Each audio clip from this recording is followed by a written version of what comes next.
उनके बेटे को, उनके भतीजे को, उनके साले को, सभी को चेतावनी दे रही हूँ कि अपनी मर्यादा में रहें और गुंडाई छोड़ दें।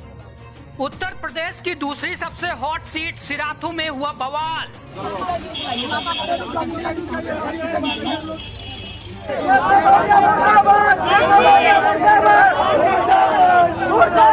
डिप्टी सीएम केशव प्रसाद मौर्य के पुत्र योगेश मौर्य के सामने केशव मौर्य मुर्दाबाद के लगे नारे।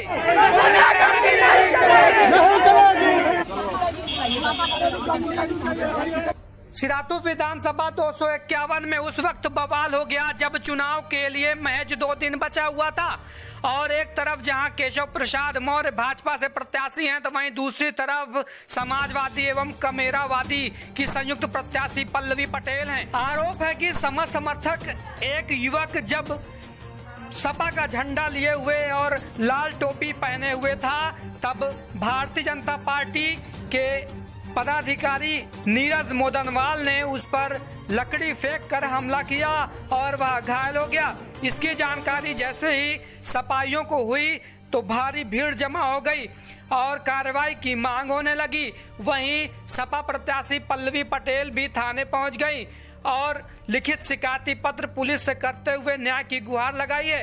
आइए सुनते हैं। मोदनवाल सबको रोकता है और उतारता है और सबको मारना शुरू कर देता है। नीरज मोदनवाल नीरज मोदनवाल नारक रहने वाला है। वो कौन है ये मुझको नहीं पता। नीरज मोदनवाल मैं उसका नाम जानता हूँ। मेरा नाम जय प्रताप सिंह है। आप मौजूद थे? मैं मौजूद तो मेरे साथ भी घटना हुई है। हम 3 लोग थे। नीरज मदनवाल जी और ब्रजेश मौर्य अपने तमाम समर्थकों के साथ आए हैं और उन्होंने हमारे लोगों के सर पे टोपी देखी और झंडा देखा और बिना कुछ बात किए उन्होंने चैला फेंक के मारा है, जिससे यहाँ पर जो एक रिटायर्ड फौजी हैं जो कि बगल में खड़े होकर के समोसा खा रहे थे, उनके हाथ पे चोट लगी है, उनका हाथ टूट गया है और पैरों में चोट आई है। इसके बाद वहाँ पर योगेश मौर्य खड़े होकर के गाली दे रहे थे और ये धमकी दी है कि जान सलामत नहीं रहेगी और 10 मार्च के बाद देख लेंगे। देखिए, मैं अभी फिलहाल तहरीर देने जा रही हूँ यहाँ पर थाना अध्यक्ष को और उसके बाद निसंदेह इस प्रकरण की शिकायत हम चुनाव आयोग को करेंगे।